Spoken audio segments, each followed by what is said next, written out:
Kenichi, un cadre surmené, meurt d'épuisement et se retrouve transporté dans un autre monde. Mais tout change quand il obtient un système cheaté qui lui permet d'acheter n'importe quoi de la Terre, faisant de lui le marchand le plus riche du pays, capable de conquérir toutes les belles qu'il désire.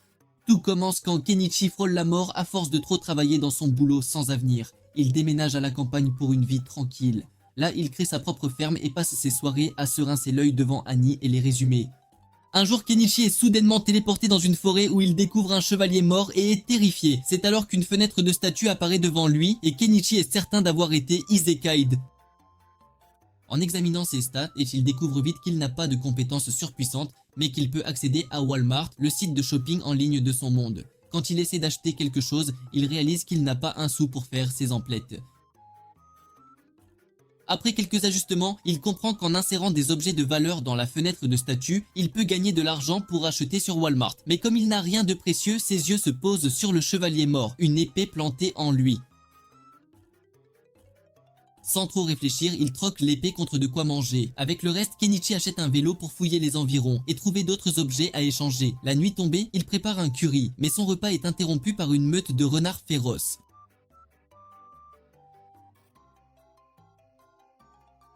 Alors qu'il cherche désespérément des armes sur Walmart, Kenichi réalise qu'il ne peut pas en utiliser, n'étant pas un de ces écoliers américains. Il achète un lance-pierre pour effrayer les renards. Puis il saute sur son vélo et roule toute la nuit jusqu'à la lisière de la forêt, apercevant une ville à l'horizon.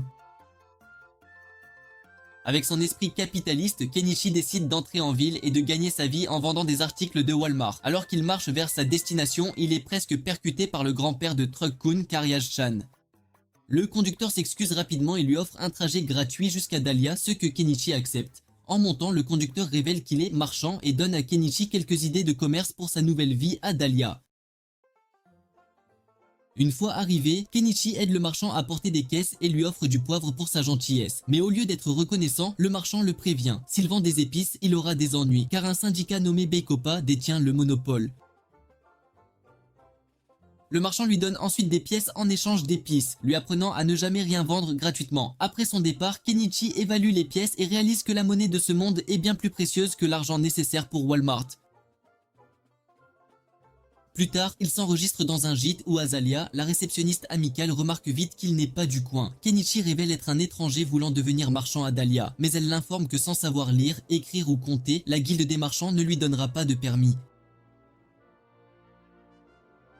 Cela contrarie Kenichi car il ne sait ni lire ni écrire la langue de ce monde. Mais il corrompt vite Azalia avec des bonbons pour des leçons privées. Cette nuit-là, Kenichi réalise qu'il peut facilement maîtriser la langue car elle est similaire au japonais.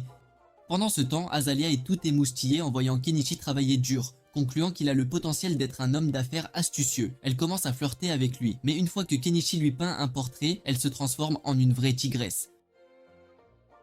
Oh là là! Avant que les choses ne s'échauffent, Kenichi dit à Azalia qu'il a le même âge que son père. Mais cela ne fait qu'exciter Azalia davantage, qui lui saute dessus. Ça aurait dû être moi, pas lui.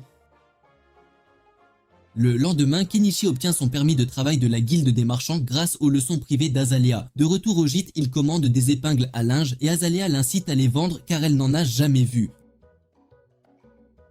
Suivant sa suggestion, Kenichi installe un étal rempli d'articles de cuisine à côté d'une femme nommée Anima qui devient sa première cliente. Très vite, les épingles à linge de Kenichi se vendent comme des petits pains, lui faisant réaliser qu'il peut faire fortune avec les articles les plus basiques.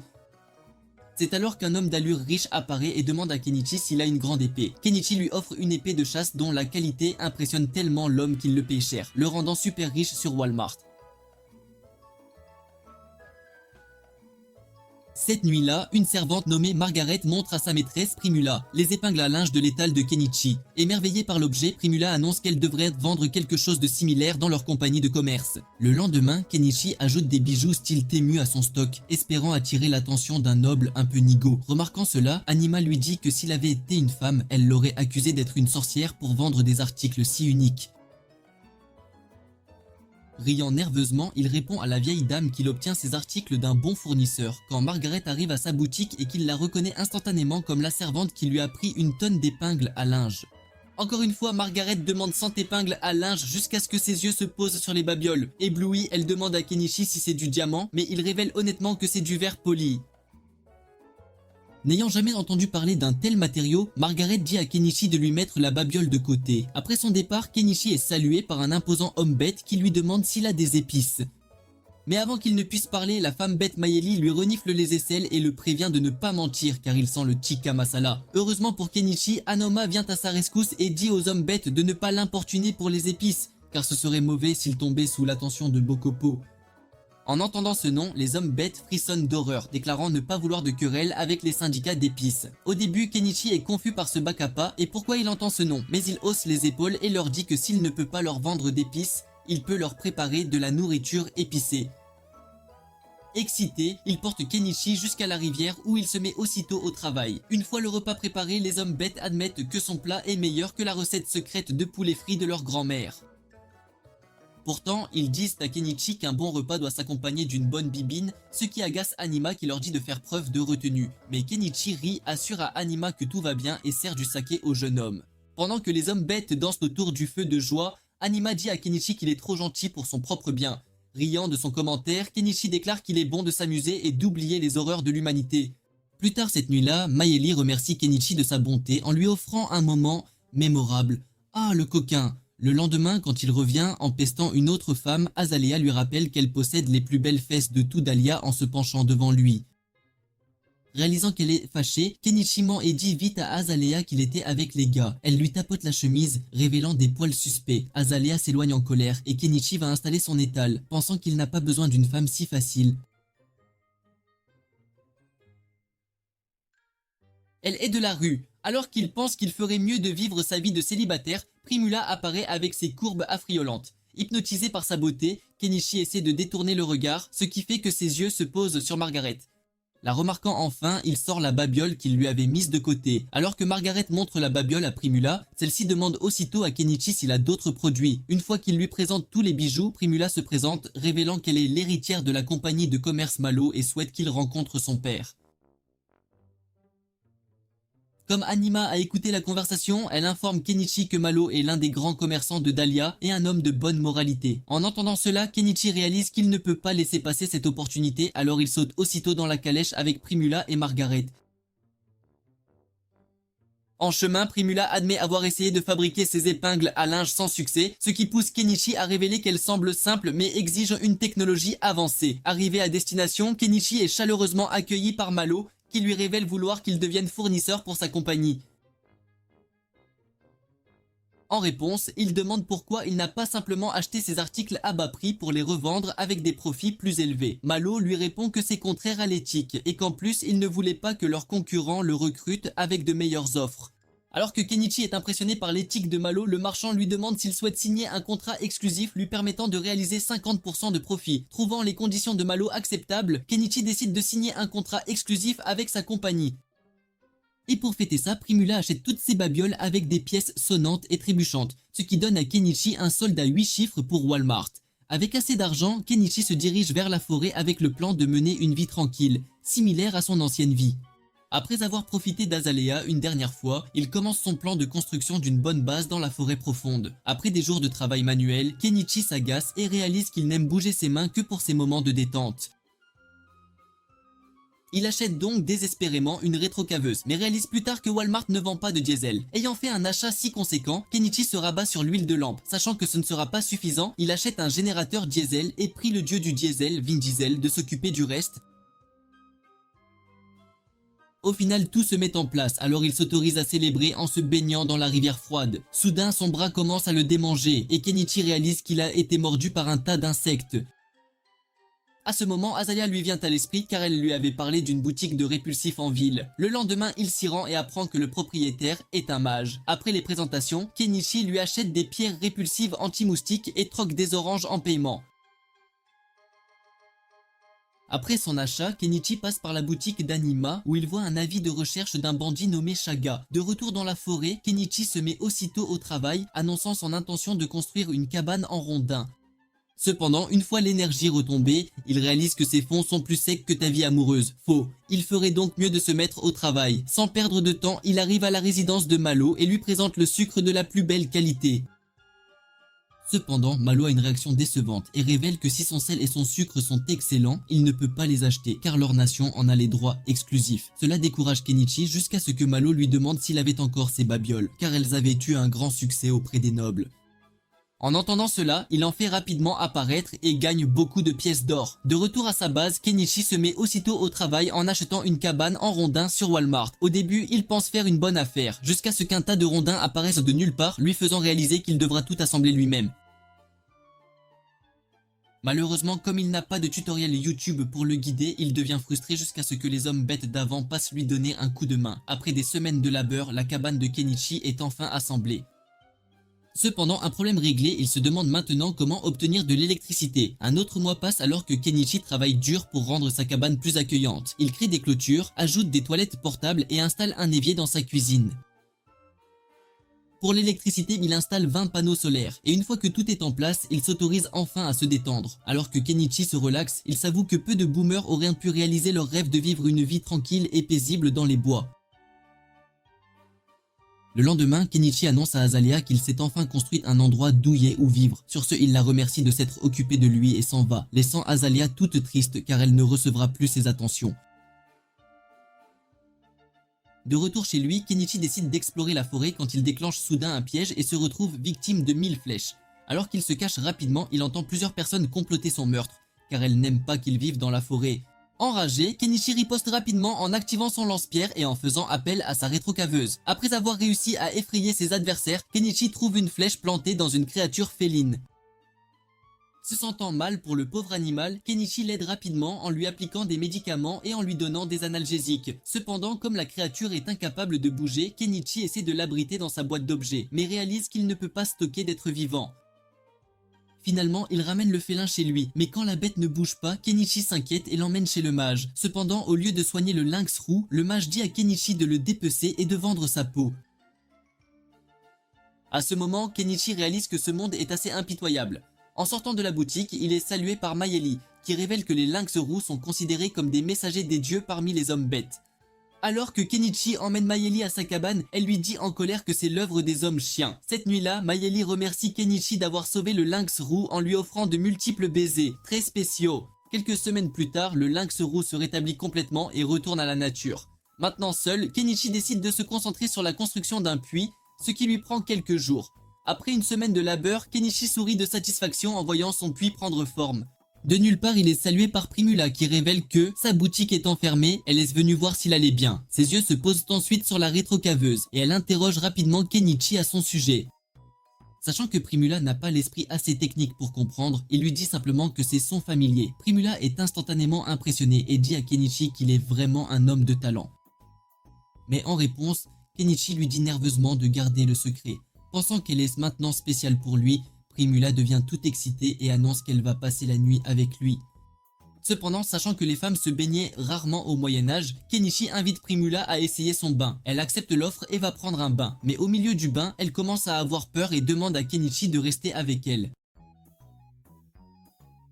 Voyant qu'elle est terrifiée, Kenichi dit à Primula qu'elle pourra essayer son bain une autre fois. Mais elle insiste pour profiter de l'occasion de se débarrasser de cette odeur de poisson de son intimité. Soupirant à sa réponse, il demande à Primula ce qu'elle ferait s'il s'avérait être un pervers. Primula sourit et dit à Kenichi qu'il ne peut pas être une mauvaise personne car il aide toujours tout le monde. Après le bain, Kenichi donne une robe à Primula, ce qui la fascine, et elle l'incite à l'ajouter à son inventaire. Une fois toute sèche, il lui tend une chemise de nuit, ce qui pousse Primula à déclarer que s'il vend des vêtements, il deviendra le meilleur marchand du royaume de Keidan. Kenichi, occupé à dessiner, dit à Primula qu'il n'est pas intéressé, car il ne veut pas attirer l'attention supplémentaire sur lui. Comprenant son inquiétude, Primula promet que sa compagnie s'assurera qu'il fasse un bon profit pour mener une vie confortable. En réponse, il lui montre un portrait qu'il a fait d'elle, ce qui la séduit instantanément. Le lendemain, Kenichi craint que Malo ne se fâche de l'avoir laissé passer la nuit avec sa fille, mais il surprend Kenichi en le remerciant. Plus tard, Kenichi montre les peignoirs à Malo, mais va trop loin en lui montrant une chemise de nuit transparente. Gêné, Malo change de sujet en révélant qu'un homme de l'empire voisin a non seulement créé des registres de comptabilité en partie double, mais a aussi inventé une pompe à main. Surpris par l'information, Kenichi se demande s'il y a quelqu'un comme lui. Se sentant un peu frustré de ne plus être unique, Kenichi essaie d'impressionner Malo et Primula en leur montrant un dessin de son vélo. Cependant, ils en rient, pensant qu'il plaisante. Plus tard cette nuit-là, Primula lui rend visite à nouveau et révèle qu'elle part en voyage d'affaires pour un mois. Alors, pour rendre cette nuit mémorable, Primula dit à Kenichi qu'elle a des sentiments pour lui et l'assure que son père ne s'en soucie pas. Cela choque Kenichi qui dit à Primula qu'il a besoin de temps pour réfléchir. Le lendemain, il lui dit au revoir et rentre chez lui où il est salué par le noble Norsebol qui se présente comme un chevalier et dit à Kenichi qu'il est venu inspecter ses terres. Voyant les panneaux solaires, il interroge Kenichi à leur sujet, ce qui le pousse à mentir en lui disant que c'est lié à la magie. Pour s'attirer ses bonnes grâces, Kenichi lui offre de l'argent pour sa lame, ce qui pousse Norsebol à révéler que dans l'état voisin, un mage crée des objets uniques comme la mayonnaise. Choqué, Kenichi devient plus intéressé et se demande davantage qui est ce Giga-Chad. Un mois plus tard, Kenichi est assis à son étal comme d'habitude et réalise que Primula devrait revenir d'un jour à l'autre de son voyage de travail. Soudain, il entend un vacarme dans la rue, et avant qu'il ne s'en rende compte, Margaret vient à lui avec un air inquiet. Alors qu'il la suit, il trouve Malo suppliant un aventurier de sauver sa fille. Mais celui-ci le repousse, déclarant qu'il ne s'attaquera pas à Shaga et ses bandits. C'est alors que Kenichi apprend que Primula a été kidnappée par le voyou. Alors que Malo le supplie de sauver sa précieuse fille, Kenichi se remémore Primula et ses formes généreuses, ce qui le pousse à donner sa parole à Malo qu'il sauvera Primula quoi qu'il arrive. En réponse, Malo exprime sa gratitude tandis que Kenichi lui dit de sortir une grosse liasse de billets pour qu'il puisse sauver sa princesse. Alors que Malo lui tend rapidement un sac d'argent, il exhorte tous les civils à reculer car il est sur le point de faire un rituel d'invocation et une fois son chemin dégagé, il achète un camion sur Walmart.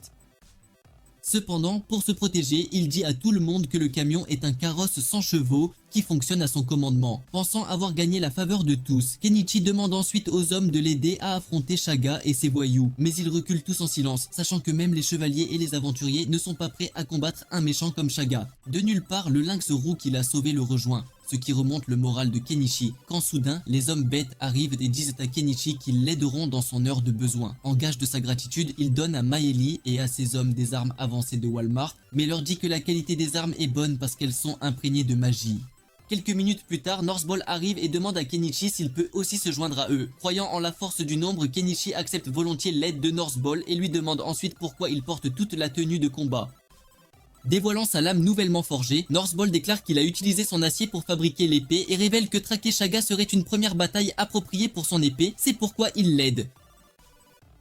Juste au moment où Kenichi se dit que Norsebol n'est pas si innocent, le mage de la quincaillerie arrive et demande s'il peut se joindre à l'aventure. Au début, Kenichi dit au vieil homme de rentrer chez lui, mais le mage révèle qu'il était autrefois un puissant aventurier, ce qui le rendrait très utile pour leur périlleuse quête. Peu après, Anima débarque et déclare qu'elle les accompagnera. Kenichi lui explique que la situation va devenir très dangereuse, mais Anima insiste, elle veut absolument aider et le minimum qu'elle puisse faire, c'est de leur concocter de bons petits plats pendant qu'ils affronteront les vilains. Touché par sa générosité, Kenichi autorise Anima à se joindre à eux. Son équipe enfin au complet, il se dirige vers la guilde des aventuriers pour s'enregistrer. La réceptionniste l'aide à contre-cœur, car le simple nom de Shega suffit à faire trembler les plus grandes mauviettes du coin. Kenichi, lui, s'en moque éperdument, bien décidé à sauver Primula et à mettre la main sur la prime colossale promise pour la tête de Shaga. Pendant ce temps, dans les geôles de Shaga, Primula se voit offrir un peu de nourriture par une petite morveuse crasseuse nommée Anemone. Mais voyant sa fragilité, Primula lui dit de garder le pain. Tandis qu'Anemone engloutit goulûment la nourriture, Primula lui assure qu'elles sortiront ensemble de cette prison. Quand la petite demande comment, Primula lui répond qu'un dieu d'âge mûr, un peu bedonnant, viendra sûrement les tirer de ce mauvais pas. Pendant ce temps, Kenichi régale son équipe, mais les hommes bêtes et le vieux mage finissent par préférer la pâtée pour chat. Anima annonce alors qu'elle restera en retrait, tandis que Kenichi dévoile son plan audacieux pour mettre Shaga hors d'état de nuire. Tout étant désormais en place, il distribue à l'équipe des communicants, leur expliquant que ce sont des objets magiques pour rester en contact. Avant de se diriger vers le château de Shaga, Kenichi prévient Anima que s'ils ne sont pas de retour sous 24 heures, elle devra signaler à la guilde des aventuriers que le plan a échoué et qu'ils sont probablement tous morts ou vendus aux sinistres runes rouges. Une fois arrivé à destination, Kenichi demande à Maile de reconnaître le château. Elle l'informe que tous les voyous sont actuellement occupés à se mettre minables. Kenichi lance alors à son équipe « Mes amis, l'heure du spectacle a sonné ». Un des hommes bêtes lui administre une substance qui le met dans un état second avant la bataille. Avec une attitude résolument rebelle, Kenichi fonce à travers la forêt tandis que Maile abat le guetteur avec ses flèches. Ensuite, le mage dégage l'entrée grâce à sa magie, permettant aux hommes bêtes et à Norsebol de lancer un assaut fulgurant sur les gorilles de Shaga. Voyant son équipe prendre le dessus sur ses racailles, Kenichi baisse un peu sa garde. Un voyou en profite pour s'approcher furtivement, mais avant qu'il ne puisse lui faire le moindre mal, le lynx bondit à son secours. Malgré leur bravoure, Shaga commence à les submerger par le nombre. Cependant, Kenichi ne perd pas une once de sa confiance. Il invoque sa fidèle pelleteuse et l'utilise pour faire fuir les voyous qui détalent comme des lapins. Voyant cela, Anemone se demande si le dieu dont Primula lui avait parlé a enfin exaucé ses prières. Pendant ce temps, Kenichi cherche Primula partout jusqu'à ce qu'il aperçoive Shaga, la tenant sous la menace d'un couteau. Reconnaissant sa bravoure, Shaga dit à Kenichi qu'il ignorait que la guilde enverrait un tel monstre pour sauver Primula. Kenichi réplique par des insultes et ordonne à Shaga de libérer Primula sur le champ, mais le voyou leur intime de déposer leurs armes, sinon il écrasera les melons de Primula juste devant leurs yeux. Enragé par cette menace, Kenichi communique secrètement avec Miley et lui dit qu'il va brouiller la vision de Shaga, ce qui lui donnera juste assez de temps pour l'abattre. Une fois le plan mis à exécution, Miley décoche sa flèche, blessant Shaga à l'épaule. Saisissant cette opportunité, Primula court vers Kenichi quand soudain, Anemone, par magie, fait perdre l'équilibre à Shaga, permettant à Miley de l'abattre d'une flèche mortelle. Tout le monde étant sain et sauf, Kenichi vient en aide aux femmes qui avaient été abusées par Shaga, leur offrant des vêtements propres et un bon bain chaud. C'est à ce moment qu'il aperçoit Anemone et demande à Primula de la baigner et de lui couper les cheveux. Cependant, en voyant les ciseaux, le U de Primula se met à saliver comme le chien affamé de Pavlov. Elle serre Kenichi dans ses bras et lui dit qu'il devrait absolument fournir ces ciseaux à leur compagnie de commerce car cela leur rapporterait des profits faramineux. Plus tard, Kenichi fait enfin correctement connaissance avec Anemone, qui les aide en révélant que Shaga avait été mandaté par un noble pour kidnapper Primula. Le lendemain, Kenichi ramène Primula à Dahlia, offrant à son père des retrouvailles déchirantes avec sa fille chérie. Une fois les salutations et les effusions terminées, Malo demande à Kenichi s'il a bien rassemblé tout le butin dans sa boîte à objets. Cela lui rappelle de très dégoûtants souvenirs de la nuit dernière, car il a dû stocker les têtes de Shaga et de ses voyous dans sa boîte pour satisfaire aux critères de la prime. Même à ce moment-là, il était frustré, car tout ce qu'il désirait, c'était mener une vie paisible et tranquille au fond des bois. Mais parmi les têtes décapitées, Kenichi avait aussi réussi à stocker tout le butin de Shaga et les pièces qu'il avait accumulées en étant un vilain notoire. Une fois cette tâche accomplie, il a demandé aux victimes de Shaga si elles souhaitaient qu'il les ramène chez elles. Cependant, les jeunes filles ont révélé, nerveusement, que leurs parents ne les accepteraient plus, leur corps ayant été souillé. Après avoir entendu cela, Kenichi leur a alors proposé de les emmener à Dahlia, leur assurant que la ville serait bien plus accueillante pour elles que leur propre foyer. S'avançant, Primula leur a également assuré qu'elle trouverait sans problème un emploi au sein de l'entreprise de son père, donc elle n'avait absolument pas à s'inquiéter. Sur cette bonne nouvelle, Kenichi s'est tourné vers Anemone et lui a posé des questions sur son village d'origine. Cependant, remarquant sa réticence évidente, Anima a révélé à Kenichi qu'Anemone avait très probablement été vendue par ses propres parents pour alléger leur fardeau financier. Pris de pitié pour la petite, Kenichi a décidé de la prendre sous son aile et de l'emmener avec lui. De retour au présent, il choque la guilde des aventuriers en présentant les têtes de pas moins de 52 voyous. Le mage dit alors à Kenichi que sa magie est exceptionnelle, mais si les nobles en ont vent, ils risquent d'avoir de très gros ennuis. Riant nerveusement, il supplie le mage de garder le silence quand Northpole arrive et lui annonce qu'il va informer le comte Asclepius des nobles impliqués dans l'enlèvement de Primula. À la fin de la journée, Kenichi reçoit 800 pièces d'or pour son exploit qu'il distribue généreusement à tous ses précieux collaborateurs. Cependant, Anima dit à Kenichi qu'elle n'a pas besoin d'argent car elle n'a pas directement participé à l'élimination des bandits. Mais elle lui demande ensuite de la laisser prendre soin d'Anemone car sa propre fille est décédée lors d'une terrible épidémie. Kenichi sourit et dit à Anima de bien prendre soin d'Anemone. Sur ce, il se dirige vers le pub d'Azalia où elle le salue instantanément en lui demandant s'il est bien celui qui a vaincu Shaga. La connaissant, Kenichi ment effrontément et lui dit qu'elle s'est complètement trompée de personne. Bien qu'elle ne le croie pas une seconde, Azalia demande à Kenichi s'il compte enfin l'épouser maintenant qu'il est riche. Cela le rend très nerveux car il n'a aucune envie de faire de la traînée du village sa femme. Alors il lui dit tout tremblant qu'il ne lui a jamais fait de telles promesses. En entendant cela, elle se met à pleurer à chaudes larmes. Mais c'est du cinéma tandis que Kenichi s'excuse et file se reposer dans son ancienne chambre. Plus tard cette nuit-là, Azalia se faufile dans la chambre de Kenichi et lui dit qu'elle veut de lui. Mais avant qu'il ne puisse passer aux choses sérieuses, Anemone et le lynx malicieux font une entrée des plus inattendues. Et au final, Kenichi se retrouve à partager son lit avec Anemone. Le lendemain, Kenichi cherche Anemone, mais ne la trouvant nulle part, il décide de la laisser l'accompagner pendant qu'il vend le butin à diverses entreprises. Une fois ses affaires bouclées, il se dirige vers sa cabane où il découvre une Anima visiblement très inquiète. Il s'avère qu'elle avait cherché Anemone partout et ne la trouvant pas, elle avait décidé de faire un saut à la cabane de Kenichi. Malheureusement pour Anima, Anemone lui annonce sans détour qu'elle préfère rester avec Kenichi. Malgré sa tristesse, Anima dit à Anemone qu'elle pourra toujours venir vivre avec elle si jamais elle change d'avis. Une fois que la vieille dame a pris congé, Kenichi demande à Anemone pourquoi elle tient absolument à rester avec lui. En réponse, elle lui dit qu'il la nourrit toujours jusqu'à ce qu'elle soit complètement rassasiée. Après avoir ri de sa réponse, Kenichi lui prépare un repas nutritif et copieux. Une fois le dîner terminé, Anemone insiste pour prendre son bain et dormir avec lui, ce qui fait sourire Kenichi, car au moins une personne veut l'appeler papa. Un mois plus tard, Kenichi apprend que Northpole a été chaudement félicité pour avoir vaincu Shaga. En récompense, il a reçu le titre de baron et son propre territoire. Mais ce qui a vraiment rendu Kenichi heureux, c'est que le noble qui avait engagé Shaga pour l'enlèvement de Primula a été déchu de son titre et de toutes ses terres. Un jour, lors de sa visite à Dahlia, il remarque une version étonnamment similaire de son vélo dans les rues. Il sourit, se rappelant comment Malo et Primula s'étaient moqués de son dessin, mais visiblement ils avaient pris bonne note et avaient commencé à fabriquer leur propre version de ce drôle de véhicule. La guilde des aventuriers lui étant éternellement reconnaissante d'avoir débarrassé le monde d'une racaille comme Shaga, elle a donné à Kenichi une somme d'argent supplémentaire en guise de récompense. Mais Kenichi, étant un homme de cœur, a décidé de distribuer cette récompense à son équipe, puis en a donné une partie aux femmes qu'il avait secourues. Alors qu'il s'arrête au stand d'Anima, Kenichi remarque soudain qu'il est suivi. Saisissant rapidement la main d'Anemone, il tente de semer ses poursuivants, mais il est finalement acculé par eux sans échappatoire possible. Une calèche arrive et les hommes encapuchonnés ordonnent à Kenichi de monter. Mais au lieu d'obéir, il achète des pétards dans un supermarché et les utilise pour avertir ces mystérieux individus de rester à distance. Cependant, quand ils refusent d'écouter son avertissement, Kenichi pointe son lance-pierre sur eux et déclare qu'il va leur casser les noix s'ils osent faire un pas de plus. Heureusement, la calèche de Malo arrive juste à temps et il monte à bord en toute sécurité avec Animon. Apprenant que Kenichi était suivi, Malo lui conseille de solliciter l'aide du comte Asclepius. Cependant, Kenichi reste très sceptique à l'idée de demander de l'aide à un noble. Plus tard ce jour-là, Malo raconte à Primula qu'il a croisé Kenichi, ce qui l'a fait se lamenter sur le fait qu'il devrait le remercier comme il se doit de leur avoir donné l'idée géniale des vélos. Le lendemain, Primula prend sa décision, elle fera de Kenichi son homme. Cependant, son rêve fut complètement brisé lorsqu'elle découvrit que Kenichi avait tout simplement déserté la forêt. Pendant ce temps, Kenichi, Anemone et le lynx s'éclatent comme des petits fous, campant et profitant pleinement de la nature sauvage. Sans destination précise en tête, il décide de s'installer sur un terrain juste à l'extérieur d'une petite ville nommée Estrancha. Après avoir invoqué sa confortable cabane en rondin, Kenichi demande à sa nouvelle fille s'il devrait trouver un nom pour leur adorable animal de compagnie. Anemone, visiblement déçue, écoute la longue liste de noms qu'il propose, jusqu'à ce qu'elle finisse par apprécier le nom de Vel. Cette nuit-là, Kenichi donne à Anemone des leçons d'anglais et de mathématiques, à son plus grand agacement bien sûr.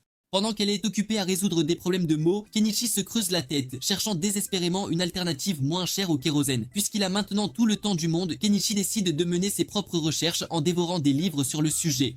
Le voyant agiter ses doigts comme s'il avait un tic nerveux, Animon demande à Kenichi ce qu'il fabrique. Quand il révèle qu'il lit un livre, Anemone insiste pour lire aussi. Cependant, Kenichi lui dit que le livre est écrit dans une langue d'un autre monde. Mais cela ne fait qu'exciter la petite, poussant Kenichi à lui acheter une histoire du soir. Le lendemain, alors que Kenichi installe tranquillement ses panneaux solaires, il entend un bruissement suspect dans les buissons et se met rapidement sur ses gardes. À sa grande surprise, Miley le prend au dépourvu et se plaint amèrement d'avoir été laissé pour compte. Elle révèle ensuite qu'elle a dû suivre l'odeur du lynx à la trace pour le retrouver. Après lui avoir administré une petite correction bien méritée, Miley entre pour saluer Anemone, qui est ravie de la voir. Kenichi entre peu après et révèle à Anemone que Miley vivra avec eux à partir de maintenant, ce qui excite encore plus la petite. Plus tard ce jour-là, Kenichi demande à Miley si les choses ont changé à Dahlia depuis sa disparition, et elle lui annonce que North Pole a demandé Primula en mariage. Cela le rend un peu triste, car il n'a jamais eu l'occasion de goûter aux pêches de Primula. Après son bain, Miley remarque l'histoire du soir et est complètement émerveillée par les magnifiques illustrations. Observant sa fascination, Kenichi se demande s'il devrait commencer à vendre des livres d'images, mais réalise que ce serait vraiment trop étrange s'il vendait des contes de fées de son propre monde. Cependant, pris d'une curiosité soudaine, il demande aux filles si elles ont déjà entendu parler de contes de fées. Animon et Miley lui donnent alors une liste d'histoires mettant en scène des chevaliers, des reines et bien sûr des elfes. En entendant parler des elfes, Kenichi devient très intéressé et demande à Miley de lui raconter cette histoire. Mail révèle alors l'histoire d'amour interdite d'une princesse elfe et d'un prince humain. Cependant, comme les humains et les elfes étaient tous deux farouchement opposés à cette union, ils ont uni leurs forces et ont failli assassiner la pauvre princesse elfe.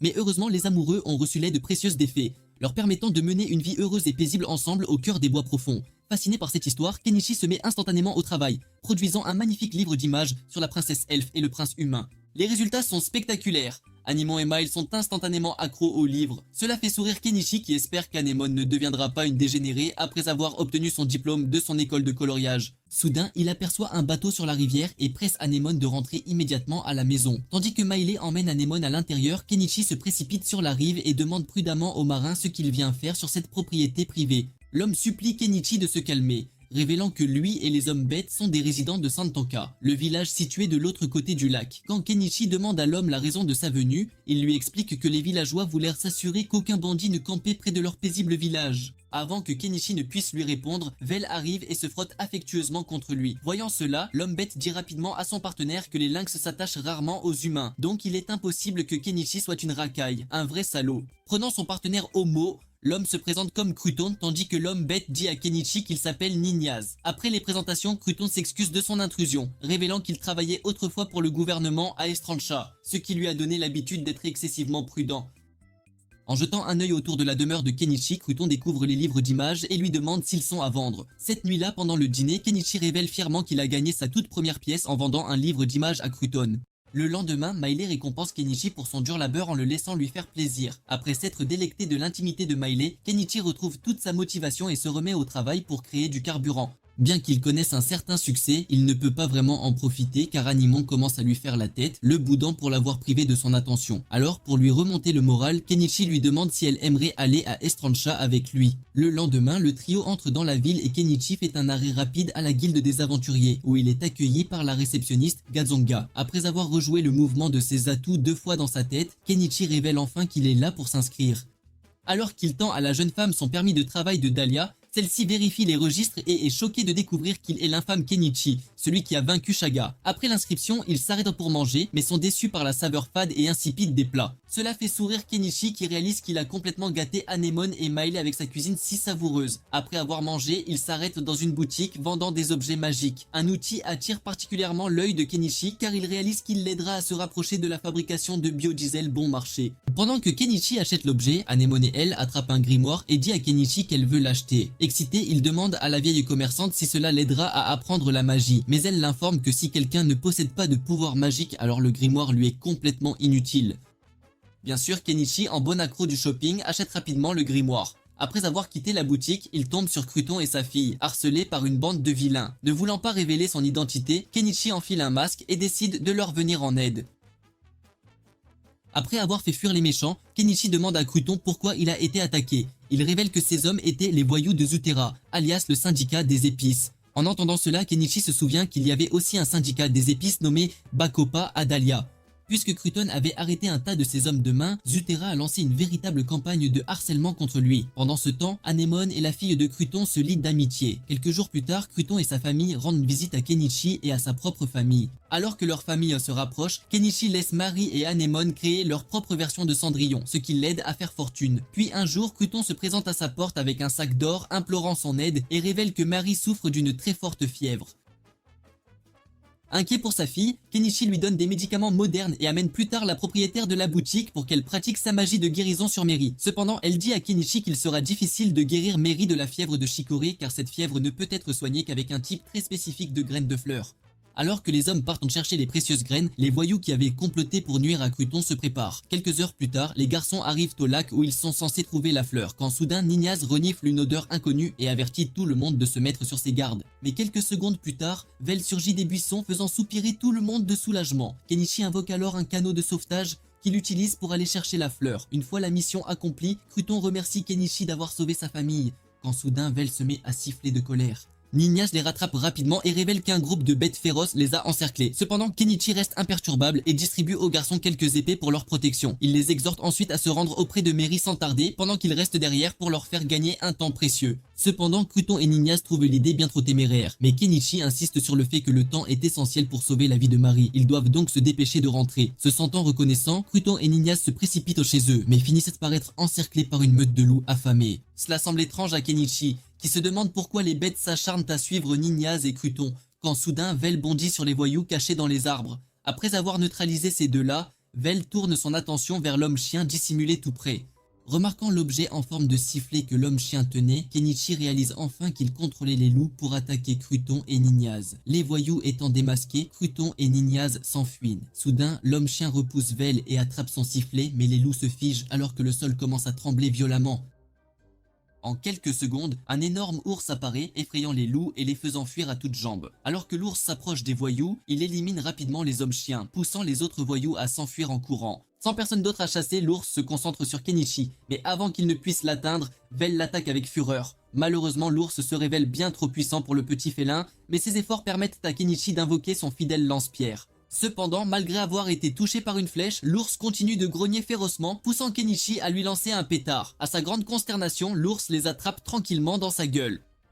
Kenichi observe le spectacle, l'ours faisant face à la fureur des pétards. Pendant ce temps, il invoque la pelleteuse et l'utilise pour assommer l'ours. Après avoir neutralisé le prédateur alpha, Kenichi l'ajoute, lui et la pelleteuse, à sa boîte à objets. Sur ce, il se précipite et apprend que la fièvre de Mary est enfin tombée. Alors que Cruton le remercie chaleureusement pour toute son aide, Kenichi lui dit de le suivre dehors, où il révèle qu'il a conclu un accord avec les hommes-chiens. Il s'avère que Kenichi a fourni aux hommes-chiens une aide médicale et leur a fait promettre de ne jamais nuire à Cruton. Cependant, l'homme-chien l'a averti que Cruton ne serait pas en sécurité s'il continuait à vivre dans le village, car beaucoup lui en veulent encore. Après avoir tout raconté à Cruton, Kenichi lui dit de déménager de Santanka. Mais l'homme désemparé lui révèle qu'il ne sait absolument pas où aller car Zutera a des tentacules partout, une vraie pieuvre. Soudain Kunichi se souvient que Northpole est devenu baron, alors il conseille à Croton de s'installer dans sa baronnie, un endroit sûr. En réponse, Croton remercie chaleureusement Kunichi pour toute son aide précieuse, mais lui confie qu'il a besoin d'un peu de temps pour mûrement réfléchir à ce grand déménagement. Quelques jours plus tard, Croton informe Kenichi que lui et Nionias vont bel et bien s'installer dans la baronnie de Northpole. Cependant, Marie, encore trop faible pour voyager, restera avec sa mère pour l'instant, le temps de se remettre sur pied. Quelques heures seulement après leur départ, l'homme-chien débarque et annonce fièrement à Kenichi qu'il s'est bien occupé de tous ceux qui traquaient au Croton. Cependant, sa simple vue met Maile hors d'elle, et elle intime à Kenichi de ne jamais, au grand jamais, faire confiance à un homme-chien. Ricanant à cette remarque, il rétorque à Maile qu'elle n'a aucune idée de la loyauté inébranlable que peuvent avoir les hommes-chiens. Sur ce, il prend congé, révélant qu'il ne peut plus s'éterniser à Estrancha car il s'est fait bien trop d'ennemis, une vraie collection. Le lendemain, Kenichi se rend chez le boucher et lui présente fièrement le corps imposant de l'ours à défense. Stupéfait par la taille du cadavre, le boucher, les yeux ronds, lance à Kenichi qu'il doit être un sacré costaud, un vrai monsieur muscle, pour avoir réussi à abattre un prédateur aussi redoutable. Souriant à ce compliment inattendu, Kenichi demande ensuite au boucher d'extraire délicatement les pierres magiques cachées à l'intérieur de l'ours. Cependant, comme cette tâche prendra un certain temps, Kenichi rentre tranquillement chez lui où il réussit l'air de rien à fabriquer du biodiesel. Après cela, il retourne en ville où il fait un petit détour par la boutique de magie pour récupérer son grimoire. À l'intérieur, le commerçant tout en mystère explique à Kenichi les moindres détails de la pierre magique insérée dans le livre, lui révélant qu'elle est absolument indispensable pour activer les sorts. En sortant de la boutique, Kenichi se dirige ensuite pour récupérer la viande d'ours et les précieuses pierres magiques. Cependant, au moment où il quitte le magasin, un frisson glacial lui parcourt l'échine quand, soudain, une femme encapuchonnée lui saisit la main et déclare d'une voix grave qu'elle l'a enfin retrouvée. Une fois la cape levée, Kenichi découvre Primula, le regard noir, qui lui reproche amèrement de l'avoir abandonné. Réalisant que Primula est en train de faire fuir toutes les jolies demoiselles du coin, Kenichi la supplie, presque paniquée, d'aller discuter en privé, loin des regards indiscrets. Rapidement, ils arrivent à un hôtel où Primula commence à lui raconter comment il a aidé son entreprise, ce qui ennuie profondément Kenichi, qui n'a Dieu que pour ses atouts, disons, qui se dandine. Après s'être longuement épanché sur sa vie, Primula finit par dire à Kenichi que tout le monde est furieux contre lui pour être parti comme un voleur, sans même un petit au revoir. À cet instant précis, Kenichi réalise, un peu surpris, qu'il était bien plus aimé qu'il ne l'imaginait. Il s'excuse alors platement et demande à Primula de retourner s'excuser en son nom. Mais elle le repousse d'un revers de main et déclare avec un sourire coquin qu'elle compte bien utiliser son visage comme siège ce soir. Incapable de maîtriser la bête qui sommeillait en lui, Kenichi emmène Primula dans sa chambre, où ils finissent de par, disons, conclure l'affaire. Le lendemain, Kenichi rentre chez lui avec Primula et se retrouve instantanément dans de beaux draps quand elle découvre qu'il vivait tranquillement avec Mayeli et Anemone. Voulant désamorcer le conflit, Kenichi dit nerveusement à Primula qu'il n'y a aucune raison d'être jalouse, car il a largement de quoi satisfaire ses dames, avec beaucoup de sauce blanche pour elle et Mayeli. Pendant ce temps, Anemone, exaspérée, intime à Kenichi d'arrêter de ramener des filles, car leur cabane n'est pas un lupanar. Plus tard cette nuit-là, Kenichi tente de faire fonctionner le grimoire, mais sans succès. Réalisant qu'il n'a absolument aucun pouvoir magique, il décide de vendre le livre. C'est alors qu'Anemone s'empare du grimoire, et d'un coup conjure une boule de feu, qui malheureusement finit par incendier leur cabane. Kenichi réagit au quart de tour et achète une cargaison d'extincteurs chez le premier marchand venu, et heureusement, ils réussissent à sauver la cabane. Ouf! Se sentant terriblement coupable, Anemone s'excuse à maintes reprises, mais Kenichi, en réponse, lui dit que c'est absolument incroyable qu'elle puisse utiliser la magie juste avant qu'elle ne s'évanouisse subitement. Quelques heures plus tard, quand Anemone reprend enfin connaissance, Kenichi lui tend des pêches en conserve. Pendant qu'elle se repose, les filles grignotent les pêches et sont absolument sidérées par leur douceur exquise. Curieuse, Primula demande à Kenichi si elles sont bourrées de sucre, et quand il confirme, elle lui explique que seuls les nobles peuvent s'offrir une telle délicatesse, car ils détiennent un monopole absolu sur le sucre.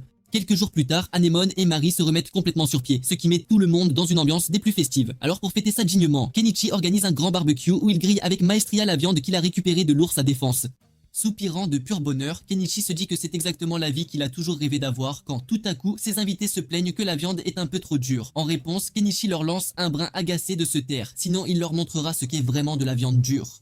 Mais comme c'est un autre exemplaire, il retourne illico à l'intérieur et concocte une sauce spéciale, un vrai secret de chef qui rend la viande incroyablement tendre et pleine de saveurs. Sa cuisine étant un succès retentissant, Kenichi récolte les éloges unanimes de tous ses convives. Plus tard, Primula aperçoit le livre d'images et annonce avec un enthousiasme débordant à Kenichi qu'ils vont faire fortune en le vendant aux petits artistes en herbe. Cependant, l'entendre s'emballer ainsi effraie Kenichi, qui réalise que Primula, cette marchande fougueuse et ambitieuse, ne le laissera jamais mener une vie tranquille et pépère. Finalement, Kenichi, résigné, cède à la soif de profit de Primula et lui demande ce qu'il pourrait bien vendre d'autre. Sans hésiter une seconde, elle lui répond qu'ils peuvent proposer son délicieux curry et les fameuses pêches en conserve de tout à l'heure.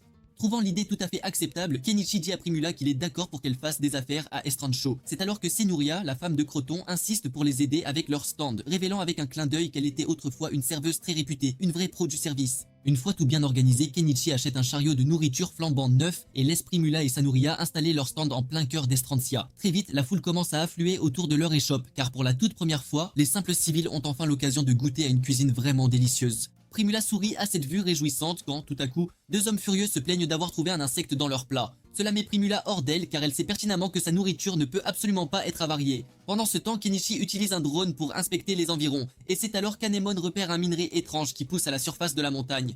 Avant même de pouvoir imaginer une méthode pour l'extraire, il réalise qu'il se fait tard et se dépêche de rejoindre Primula. À son arrivée, il est accueilli par une autre femme bête et Primula lui raconte alors toute l'histoire de sa rencontre avec les deux hommes et comment ils l'ont ignoblement accusé de vendre du ragoût avarié. Cependant, Nayamina est intervenue juste à temps, révélant à tout le monde que ces hommes n'étaient que de vulgaires sacs à mensonges, car elle les avait vus de ses propres yeux placer les insectes dans la nourriture.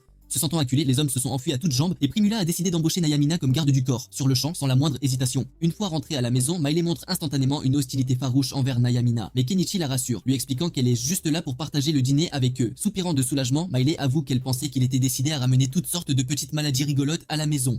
Kenichi régale ensuite Nayamina de mets et de vin, comme promis. Quand elle se demande si elle n'est pas au paradis, Kenichi lui propose un bain chauffé à point par la boule de feu d'Anemone. Plus tard cette nuit-là, Nayamina surprend Kenichi en train d'enseigner à Anemone et lui demande pourquoi il s'embête à éduquer une fille. Il lui révèle alors qu'il souhaite simplement que sa fille ait un maximum d'opportunités dans la vie. Cela dit, Kenichi demande à Anemone d'apprendre les ficelles du commerce auprès de Primula, mais elle rejette l'idée d'un revers de main, insistant sur le fait qu'elle ne veut apprendre que la magie, et ce uniquement pour pouvoir combattre les dragons vaillamment à ses côtés. Cela laisse Kenichi perplexe car tout ce qu'il désire c'est profiter d'une vie douce et tranquille, pendant qu'une fille à chasse s'occupe de ses affaires. Quelques jours plus tard, Kenichi construit un échafaudage impressionnant pour escalader la montagne, avec l'aide précieuse de Mayeli et Anemone. Plus tard ce soir-là, Primula et Nayamina rentrent du travail et trouvent Kenichi tout fier posant devant son échafaudage. Voyant cela, Primula lui lance un brin taquine qu'il semble avoir une sacrée collection de choses dans sa boîte à objets magique. En réponse, Kenichi déclare qu'il possède effectivement une multitude de choses, mais que tout cela reste un secret bien gardé. Avant qu'elle ne puisse répliquer, Kenichi plaque ses lèvres contre les siennes, aux grandes dames de Nayamina, qui se plaint bruyamment de détester, mais alors détester, les démonstrations d'affection en public. Le lendemain, Kenichi et toute sa petite troupe se dirigent vers le sommet de la montagne. Voyant tout le monde de bonne humeur, Kenichi sourit et se met au travail. Après avoir déniché un marteau perforateur dernier cri chez le marchand du coin, il réussit à extraire le minerai de la montagne. Après évaluation, il découvre qu'il s'agit de rhodonite, une roche qui vaut la bagatelle de 200 000 yens. Réalisant qu'il est désormais l'homme le plus riche du quartier, Kenichi célèbre cette fortune en concoctant un repas digne d'un chef étoilé au Michelin. En dégustant les gyoza préparés par Kenichi, les filles sont toutes éblouies, tandis que Primula lui demande s'il pourrait les aider à fabriquer de la mayonnaise pour développer encore plus leur commerce.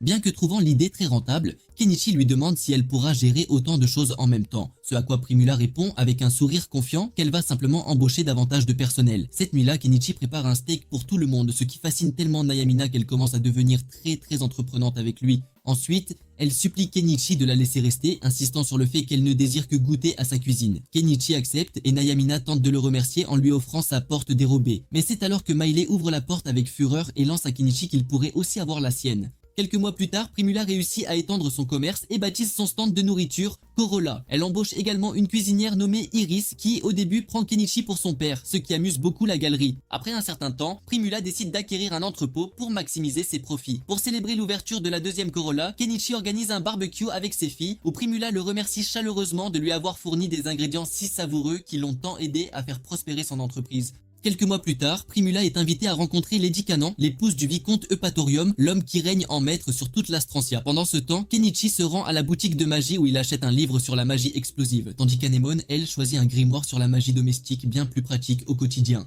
Plus tard cette nuit-là, Primula révèle que Canaan désire une broche car elle a entendu une noble se vanter d'en avoir obtenu une de la prestigieuse compagnie Malo. En réponse, Kenichi achète illico une broche chez le premier marchand venu et la tend à Primula qui remarque alors une femme gravée dessus. En l'examinant de plus près, elle dit à Kenichi qu'elle ressemble étrangement à Lady Canaan. Cela donne à Kenichi l'idée diabolique de faire passer la broche pour une pièce faite sur mesure. Cependant, quand il partage son plan avec Primula, elle fixe silencieusement la broche, ce qui le laisse complètement perplexe. Nayamina remarque la tendresse de Kenichi envers Primula et s'en irrite un peu, tandis que Miley, furieuse, se tortille sur sa chaise, sachant pertinemment que Nayamina tente de sauter sur le bâton magique de Kenichi. Le lendemain, alors que Primula et Nayamina partent s'occuper de leurs affaires, Miley informe Kenichi de l'existence des donjons, ce qui l'enthousiasme au plus haut point.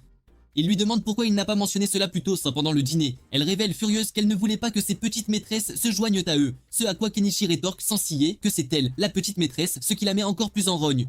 Après quelques minutes de vélo endiablé, Kenichi, Anemone, Miley et le lynx arrivent enfin au donjon. Après avoir exploré les entrailles du lieu, Kenichi découvre des cristaux verts étincelants et sort aussitôt ses outils pour les excaver avec enthousiasme. Sorti de nulle part, Mail avertit Kenichi que quelque chose fonce droit sur eux. Avant qu'il n'ait le temps de se préparer, une araignée des cavernes monstrueuses apparaît et commence à projeter sa substance blanche et gluante sur les filles. Anemone, tétanisé par la terreur, se fige sur place, forçant Kenichi à invoquer son vélo pour qu'ils puissent tous s'enfuir de la grotte juste à temps. Après avoir atteint une distance de sécurité, Kenichi se demande pourquoi l'araignée ne les poursuit pas. C'est alors que Miley lui révèle que les araignées des cavernes ne sortent que la nuit pour chasser. Plus tard ce jour-là, quand Nayamina apprend leur petite aventure, elle s'énerve et demande vexée pourquoi elle n'a pas été invitée.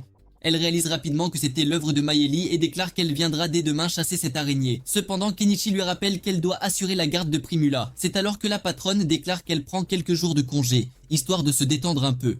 Surpris et un peu inquiet, Kenichi demande à Primula si tout va bien. Elle lui répond, l'air absent, qu'elle va parfaitement bien. Avant de se coucher, Kenichi dit à Anemone qu'elle peut enfin lire le livre sur la magie explosive.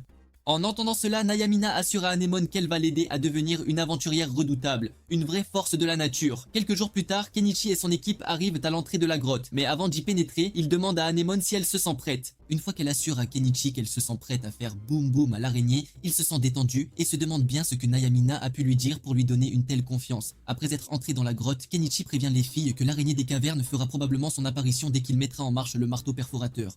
Tout le monde étant sur le qui-vive, il commence le processus d'excavation quand soudain l'araignée surgit. Cette fois, Kenichi équipe les filles d'insecticides, ce qui déconcerte complètement l'araignée. Et pendant que sa vision est brouillée, Anemone pulvérise la sale bestiole avec sa boule de feu.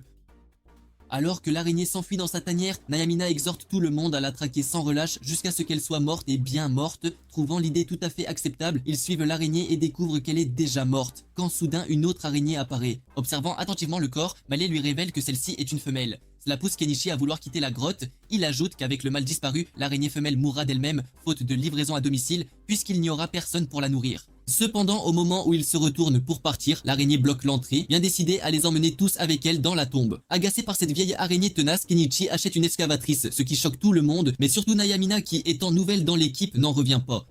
La voyant effrayée, Miley lui révèle que ce n'est qu'une des bêtes de fer de Kenichi. Pendant ce temps, lui et Anemone démarrent l'excavatrice pour en finir avec l'araignée. Cependant, à mi-chemin, l'engin s'arrête net, obligeant Anemone à utiliser sa magie pour pulvériser l'araignée. Cela donne à Kenichi et à l'excavatrice le temps nécessaire pour porter le coup de grâce. Pour compenser le coup de l'engin, Kenichi ramasse rapidement tous les cristaux et rentre enfin chez lui. Cependant, quand Primula aperçoit l'araignée, elle pousse un hurlement de terreur à fendre l'âme.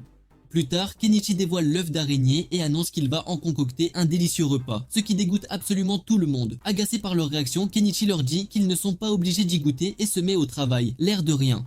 Une fois qu'il a fini de préparer une crème onctueuse à base de l'œuf, Anemone fait une faveur à tout le monde et prend la première bouchée. Ce n'est qu'après son approbation que les filles se joignent à elle, impressionnées par le goût. Remarquant la saveur du fromage, Primula demande à Kenichi comment il a réussi à obtenir un ingrédient si rare, et il laisse échapper par mégarde que le fromage est en fait plutôt facile à fabriquer.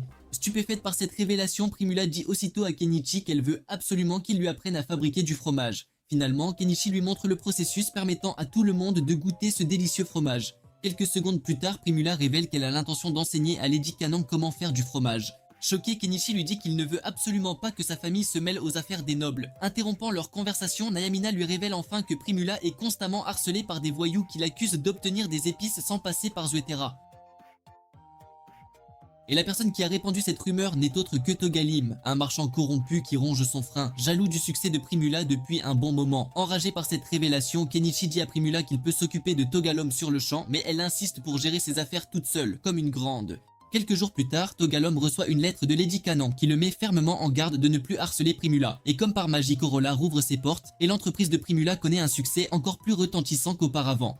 Puis un jour, Lady Canon surprend Kenichi avec une visite totalement inopinée. Alors qu'ils s'installent tous pour discuter, elle révèle que le royaume de Canaan a un grand projet d'irrigation en cours, mais que seul son mari, ce bon à rien, n'a pas réussi à construire de canaux sur son territoire, à cause de toutes ces querelles incessantes entre les seigneurs. Poursuivant, Canaan déclare que s'ils ne construisent pas les canaux dans le délai imparti, ils seront purement et simplement déchus de leur titre. C'est la raison pour laquelle elle est venue ici chercher son aide, et en retour, elle le laissera lui offrir quelques petites gâteries dans le dos. Mais Kenichi la repousse rapidement sans la moindre hésitation. Se recomposant, Canaan lui offre alors un grimoire de haute protection, ce qui fascine Nayamina au plus haut point. Elle révèle à Kenichi que cette magie peut même les protéger du souffle dévastateur d'un dragon. Alors que Kenichi imagine Anemone utilisant un tel niveau de magie, il dit aussitôt à Lady Canon qu'il accepte le travail. En entendant cela, elle lui accorde de choisir tout ce qu'il désire dans leur entrepôt. Kenichi s'empare rapidement de tous les meubles, les évalue et réalise qu'il est désormais riche à millions, un vrai Crésus. Sans plus attendre, Kenichi achète une voiture flambant neuve chez le concessionnaire du coin et se dirige vers le chantier. Cependant, en chemin, Canaan demande à Kenichi s'il ne veut vraiment pas partager sa couche avec elle. En réponse, il lui dit fermement qu'il a déjà une femme, en plusieurs morceaux, pour garder son Johnson bien au chaud. Une fois arrivé à destination, Kenichi est accueilli par les hommes bêtes de Dahlia qui prennent instantanément Nayamina en affection aux grandes dames de Meilei qui froncent les sourcils. Pendant ce temps, Kanan présente Kenichi à Porridge et à d'autres marchands qui l'ont aidé dans la construction des canaux. Interrompant la conversation, Primula est choquée de découvrir que les nobles utilisent des outils excessivement chers pour ce projet. Cependant, en réponse, le gros marchand lui intime de se taire, car lui seul peut leur procurer autant de haches. Mais comme Primula a un faible évident pour Kanan, elle supplie Kenichi de faire quelque chose, ce qui le pousse à invoquer de multiples haches qu'il accepte de vendre pour la modique somme d'une seule pièce d'argent. Cela frustre le gros marchand qui rappelle à Kanan qu'il travaille pour la compagnie commerciale Togalom, ce qui met Kanan dans une position des plus délicates. Jugeant sa réaction, Kenichi se remémore les informations qu'il a obtenues sur Togalom, qui s'est profondément enraciné dans l'administration d'Estranche. Il y avait même des rumeurs selon lesquelles le vicomte lui demandait à l'occasion de s'occuper de ses petites affaires louches. Cependant, Kenichi décide d'ignorer toutes ces basses manœuvres politiques et se concentre sur sa tâche. Après avoir rassemblé suffisamment de carburant, il invoque la rétrocaveuse, ce qui impressionne grandement la Milf royale. Après avoir terminé sa journée de travail, Kenichi invite Kanan à dîner avec lui et sa famille. Alors qu'elle prend une bouchée de la cuisine de Kenichi, elle se demande à quel point ses mains sont vraiment talentueuses. Pendant ce temps, Kenichi pousse un soupir de soulagement voyant Kanan apprécier son repas, puis se tourne pour inviter les hommes bêtes à se joindre à eux. Cependant, il le repousse nerveusement, révélant que s'il se joignait à eux, les autres travailleurs se sentiraient exclus, car eux aussi ont faim. Primula saisit rapidement cette opportunité et dit à Kenichi qu'elle va déplacer Corolla sur le chantier pour se faire un joli pactole en nourrissant tous les ouvriers. Cette nuit-là, Kanan sourit, voyant tous ses travailleurs repus et heureux. Plus tard, Kenichi la conduit à la zone de bain où elle lui révèle que le petit outil de son gros mari ne la satisfait absolument pas et lui ordonne sans détour de prendre un bain avec elle.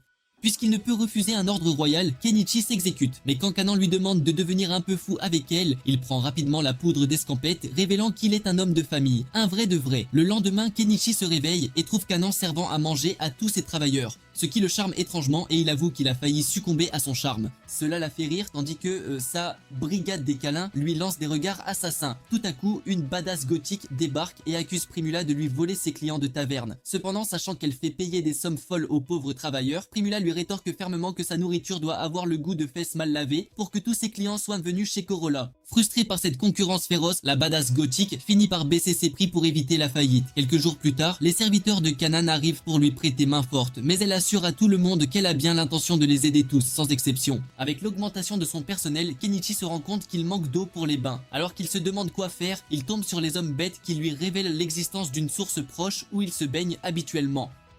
Cependant, la plupart des gens n'y ont pas accès, car il est difficile pour les humains de s'y rendre à pied. En entendant cela, il propose aux hommes bêtes de leur donner de l'alcool gratuit s'ils lui apportent de l'eau. Un problème résolu, Kenichi se retrouve vite dans un autre pétrin, car Dame Kanan tente de lui faire du rentre-dedans. Après bien des efforts, il réussit à la renvoyer au lit. Le lendemain matin, Kenichi lui présente un contrat qu'il lui a fait signer alors qu'elle était complètement ivre. En lisant le contrat, qui stipule explicitement qu'elle suivra désormais ses directives, Kanan demande à Kenichi s'il compte la faire utiliser son corps pour ses affaires louches. Il soupire devant ses fantasmes colorés et lui dit qu'il a rédigé ce contrat pour qu'elle arrête de lui faire des avances. Frustré, Kanan presse sa poitrine et dit à Kenichi que son lait peut l'aider à devenir un garçon très fort, mais il se détourne rapidement avant de se faire piéger par ses charmes. Quelques mois plus tard, Kenichi contemple fièrement son œuvre achevée, ayant réussi à terminer le canal dans les délais impartis. Pour célébrer cet exploit, le vicomte Eupatorium organise une fête à laquelle Kenichi est contraint d'assister. Pendant l'événement, il remarque un vicomte Thunbergia qui est vert de rage suite à l'achèvement du canal. Alors qu'il s'apprête à partir en colère, Primula informe Kenichi qu'un ancien noble de Dahlia est assis dans le carrosse de Thunbergia, la même personne qui a commandité son enlèvement par Shaga.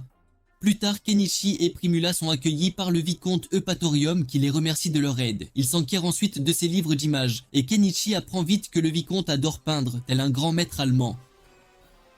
Au cours de leur conversation, Eupatorium révèle à Kenichi qu'il ne peut pas destituer Togalom par la force, car il n'a pas assez de chevaliers. En réponse, Kenichi lui dit qu'il est prêt à l'aider à combattre ce vil marchand. Pendant ce temps, à la cour royale, la princesse Lilith vient rencontrer sa mère, qui lui révèle comment le seigneur d'Astrancia a étonnamment réussi à terminer le canal à temps. Elle ajoute que le vicomte Thunbergia doit bouillir de rage, car elle a reçu d'innombrables lettres de sa part, affirmant que le vicomte Eupatorium ne pourrait pas achever le canal dans les délais impartis, et l'exhortant à le nommer nouveau seigneur d'Estrancia. Quand Lilith demande à sa mère ce qui a mené au succès soudain du vicomte Eupatorium, la reine révèle qu'il a reçu l'aide du même mage dont elle entend parler sans cesse. Cette nuit-là, alors que Kenichi et son équipe se baignent ensemble, Naimana révèle à tous qu'Anemone peut utiliser la magie car elle a dû hériter ce pouvoir de sa mère. Intrigué, Kenichi demande à Anemone si elle se souvient de quelque chose concernant sa mère. Mais quand elle explique n'avoir aucun souvenir de son passé, Kenichi lui demande si elle aimerait qu'il recherche sa famille. Anemone rejette rapidement l'idée, ce qui pousse Nyamina à affirmer qu'Anemone ne veut pas de sa famille, car elle est amoureuse de lui. Dégoûté par cette simple idée, Kenichi déclare qu'il n'est pas un loser comme Stephen Hawkins, qui court après les gamines faute de savoir draguer. Le lendemain, Kenichi va acheter un autre grimoire pour Anemone et décide de demander à la vieille commerçante si elle sait quelque chose sur la mère d'Anemone. En réponse, elle révèle que bien qu'elle ne sache pas grand chose, elle se souvient d'une mage nommée Armaria, aux cheveux de couleur similaire à ceux d'Anemone qui a disparu il y a 10 ans. Elle ajoute également que le grimoire de haute protection qu'il achète a été écrit par nul autre qu'Armaria. Alors qu'il rentre chez eux, Anemone tente de tester un sort mais échoue, puis s'agenouille soudainement de douleur en disant qu'elle a mal au ventre. Craignant le pire, Kenichi tente d'acheter des médicaments, mais Miley l'arrête et déclare qu'elle sent qu'Anemone vient d'avoir sa première visite, les Anglais ont débarqué. Paniqué, il se précipite chez lui, où il confie Anemone à Primula.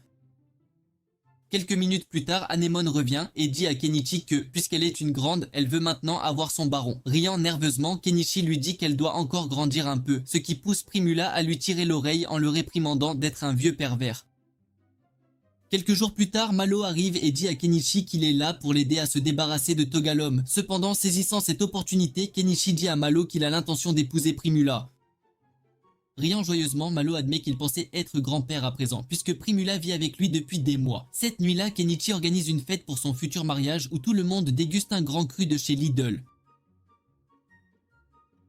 Souriant de satisfaction, Kenichi pense que tout se passe bien puisque Malo va ouvrir sa compagnie de commerce à Estrantia afin de concurrencer celle de Togalim. Une semaine plus tard, Cruton arrive avec Northpole qui tombe en dépression pendant 5 minutes après avoir appris que Primula est désormais la femme de Kenichi. Cependant, après les avoir vus heureux ensemble, Northpole sourit et dit à Kenichi et Primula qu'il leur souhaite un mariage heureux. Plus tard, ils arrivent tous à Estrantia, où Kenichi prend les devants pour provoquer Togalom en déposant le cadavre de l'araignée des cavernes devant ses étals. Voyant l'agitation, Togalom sort avec la femme fatale gothique et le gros marchand du chantier, qui s'empresse de dire au vieil homme que Kenichi est celui qui leur a causé des problèmes pendant la construction du canal. Enragé par cela, Togalom ordonne à ses hommes de tabasser Kenichi jusqu'à ce qu'il soit couvert de bleu. Cruton et les autres amis de Kenichi viennent rapidement à son aide, mais juste au moment où le combat est sur le point de commencer, Vel les rejoint. Voyant le grand lynx dans l'équipe de Kenichi, les hommes bêtes combattant pour Togalim jettent leurs armes, déclarant qu'ils ne peuvent pas irriter le messager de leur dieu. Alors que Togalim se retrouve acculé, une escouade d'hommes-chiens propose de l'aider contre de l'argent. En voyant le chef, Vel commence à grogner, ce qui fait réaliser à Kenichi que c'est lui qui a blessé Vel et Dahlia. Pendant que ces gens s'occupent des hommes-chiens, Kenichi en profite pour détruire toute l'entreprise de Togalom. Soudain, Malo arrive et dit à Kenichi de ne pas détruire le bâtiment car il compte y installer son entreprise. Furieux de l'audace de Malo, Togalom déclare qu'il ne s'en tirera pas comme ça. C'est alors que Kenichi révèle que c'est la fin de la partie, car il sera enfermé pour avoir planifié l'assassinat du vicomte. Avant qu'il ne puisse demander ce qu'il veut dire par là, Eupatorium arrive sur les lieux et prétend être blessé par sa trahison. À ce moment, Togalom réalise que tout le monde s'est retourné contre lui, alors il décide de quitter Astrancha avec sa famille. Cependant, avant de monter dans le carrosse, Togalom se tourne vers Malo et déclare qu'il doit se souvenir du moment où sa fille a été kidnappée. Juste à ce moment, un messager royal arrive et leur dit que le roi veut voir Kenichi. Cela fait rire Togalom qui dit à Kenichi et à son groupe que leurs ennuis ne font que commencer. Un terrible pressentiment envahit la poitrine de Kenichi, qui se demande si Primula a été kidnappée à cause de lui. Cette nuit-là, il partage son inquiétude avec Malo et Primula, qui l'assurent que son enlèvement n'est pas de sa faute et qu'en tant que son épouse, elle souhaite le soutenir lorsqu'il ira rencontrer le roi. Le lendemain, Kenichi met tous ses biens dans sa boîte d'objets et demande à Eupatorium ce qui se passerait s'il s'échappait simplement d'Estrancha. Cependant, il le prévient que ce serait une mauvaise idée, car il serait réincarné pour sa fuite. Finalement, Kenichi et sa famille décident de se rendre à la capitale royale, complètement inconscients du danger qui les attend. Après un long voyage, Kenichi et son harem arrivent à la capitale royale, où ils trouvent des golems effectuant des travaux manuels. Après avoir atteint le château, ils sont contraints d'attendre 1 heure avant que Lilith et son équipe royale ne viennent les saluer. Presque instantanément, Kenichi est accueilli avec suspicion, les royaux lui demandant comment il a réussi à arriver si vite à la capitale. En réponse, Kenichi invoque sa voiture et révèle qu'il a utilisé son carrosse sans chevaux.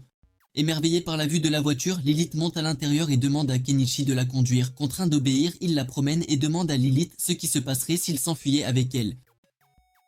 Au lieu d'être effrayée, Lilith déclare qu'elle s'amuserait, ce qui donne à Kenichi une idée approximative de sa nature audacieuse. Après la promenade, Lilith descend tandis que son escouade royale engueule Kenichi pour avoir mis la princesse en danger. Cependant, Lilith les fait taire en déclarant qu'elle sait qu'ils ne s'inquiètent pas pour elle, alors ils peuvent arrêter de faire semblant. Reportant son attention sur Kenichi, Lilith lui dit qu'elle aime son style et lui demande de choisir une récompense pour lui-même.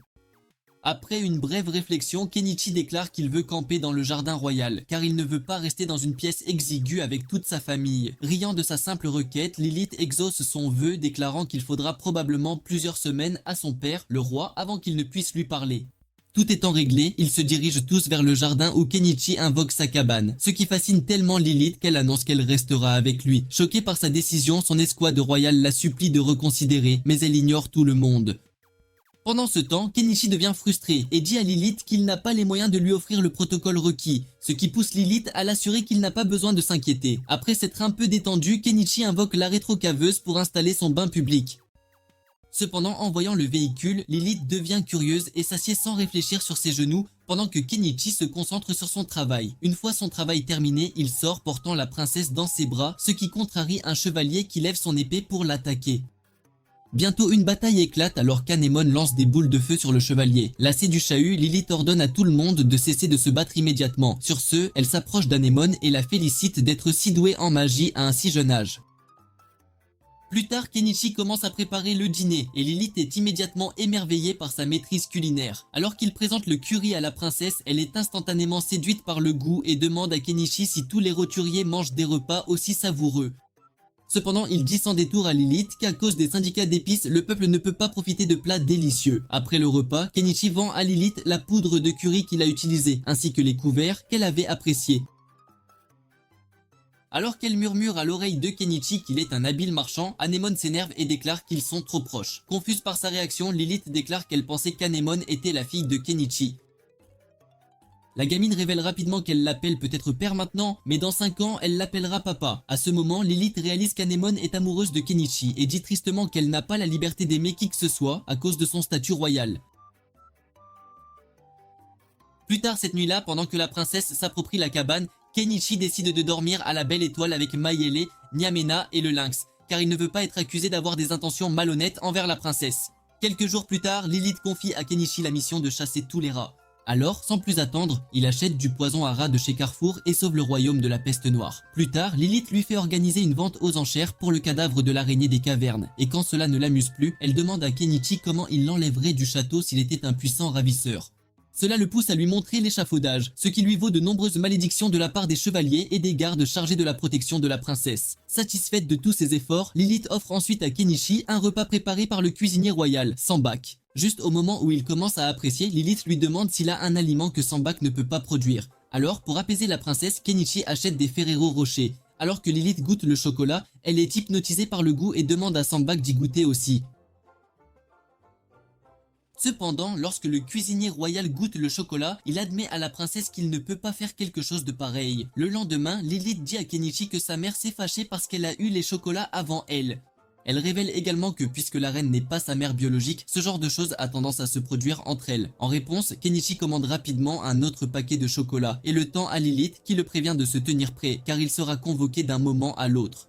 Quelques semaines plus tard, Lilith demande à Kenichi d'exterminer les fantômes du château, révélant que ses servantes se plaignent constamment d'être observées. Sans perdre de temps, Kenichi achète l'eau de bain de Mia Khalifa de chez Carrefour et l'utilise pour effrayer tous les fantômes innocents. Puisque seules les femmes bêtes pouvaient sentir la présence d'outre-monde, elles sont étonnées de ne plus sentir de présence dans les pièces. Après avoir aspergé tout le château avec l'eau de bain, Lilith récompense Kenichi pour son dur travail en le laissant entrer dans la bibliothèque royale avec Anémone. Là, il tombe sur de nombreux livres fascinants comme comment créer des golems ou des ouvrages sur la magie interdite. Pensant avoir trouvé une mine d'or, Kenichi copie rapidement tous les livres, bien qu'il sache que ce qu'il fait est mal. Plus tard cette nuit-là, Lilith montre à Kenichi à quel point elle est gentille, en le laissant faire des choses coquines avec sa servante, Malon. Après une nuit passionnée, Kenichi et son équipe sont reçus en audience par la famille royale. Alors qu'ils entrent dans la salle d'audience, de nombreux nobles chuchotent sur son authenticité, tandis que certains froncent les sourcils devant la présence des femmes bêtes. Pendant ce temps, Kenichi sent le regard de la reine et frissonne d'horreur lorsque l'annonceur royal révèle que Kenichi participera à un match sur ordre de la reine. Avant qu'il n'ait le temps de réagir, son adversaire, une mage nommée Melissa, apparaît et le charrie d'être un homme d'âge moyen. Sur ce, elle invoque un dragonnet, choquant tout le monde dans l'assistance. En représailles, Kenichi invoque l'excavatrice, ce qui stupéfie Melissa, car une telle bête est inconnue. Se recomposant, Melissa pousse le dragon à lancer une boule de feu que Kenichi évite de justesse. Il entend alors tout le monde se moquer de lui, se demandant quelle couleur prendra son cadavre une fois brûlé par le dragon. Horrifié par leurs paroles, Kenichi réalise qu'il est dans un monde à la Game of Thrones, avec des nobles sanguinaires et des dragons cracheurs de feu. Alors que le dragonnet frappe à nouveau, Anemone déchaîne pour la première fois une magie de haute protection, ce qui surprend Melissa. Cependant, la mage reste imperturbable et continue de donner du fil à retordre à Kenichi. Juste à ce moment, Anemone crée une main de golem, ce qui donne à Kenichi suffisamment de temps pour porter des coups mortels au dragon. Après avoir ôté la vie du dragon, Kenichi se tourne pour remercier Anemone, mais est rempli de rage quand il la trouve le nez en sang à cause de l'épuisement. Alors il dit aux majestés royales qu'il va démolir leur château, puis raser leur pays de seconde zone. Cependant, à peine ces mots prononcés, Kenichi réalise qu'il met ses proches en danger, alors il s'excuse rapidement auprès de Primula, qui lui dit avec amour qu'elle le suivra partout où il ira. De même, Mayeli, Naimena et Anemone l'assurent qu'elles le soutiendront contre vent et marée. Avant que les choses ne dégénèrent, Lilith intervient et déclare que la famille royale pardonnera sa transgression s'il l'épouse. Mais Kenichi refuse sèchement, précisant qu'il ne l'épousera pas et ne deviendra pas la marionnette de la royauté. Brisé par son rejet, Lilith lui propose alors de lui offrir un beau cadeau pour son prochain anniversaire. Kenichi réalise instantanément que Lilith le met au défi de lui offrir un cadeau qu'aucun autre noble ne peut lui donner. C'est alors que Primula révèle que ses produits sont incroyables en raison de leur aspect uniforme et régulier. En entendant cela, Kenichi offre à Lilith un collier de perles. Et voyant toutes les perles de taille égale, Lilith s'exclame qu'elle n'a jamais possédé un collier comme celui-ci. Ravie de son cadeau, elle tend à Kenichi un papier stipulant qu'il peut vivre sa vie comme bon lui semble. Soudain, la reine brûlant d'envie demande à Kenichi où est son cadeau, alors il lui tend rapidement un collier similaire. Impressionné par le bijou, la reine dit à Kenichi qu'il peut coucher avec elle, ce qui choque Kenichi qui se demande si le roi aime regarder sa femme se faire. Pour s'épargner des ennuis, Kenichi lui dit poliment de ne pas l'effrayer avec de telles blagues. Elle lui ordonne ensuite de l'appeler Amara. Une fois que Kenichi réalise que la reine Amara a un faible pour lui, il lui demande s'il peut avoir ses meubles inutilisés. Alors qu'ils entrent dans l'entrepôt, Kenichi évalue rapidement les meubles et est étonné du coût de l'antiquité royale. Pendant le processus de stockage, Kenichi apprend qu'Amara avait délibérément organisé le match à la cour royale, car elle voulait éliminer ses adversaires dans la mêlée. À ce moment, Kenichi réalise qu'Amara est vraiment une dirigeante astucieuse. Quelques jours plus tard, il reçoit une terre comme récompense ultime. Mais comme posséder une terre s'accompagne d'un titre, Kenichi fut alors fait baron. À la fin de leur voyage, Kenichi fut contraint d'acheter un véhicule plus grand, car Lilith et Malon insistaient pour l'accompagner. Alors que Kenichi se dirige vers sa nouvelle demeure, il espère enfin pouvoir vivre sa vie tranquille. Pensez-vous que Kenichi réalisera son rêve? Si oui, commentez Twinks et comme toujours, aimez et abonnez-vous pour plus de contenu.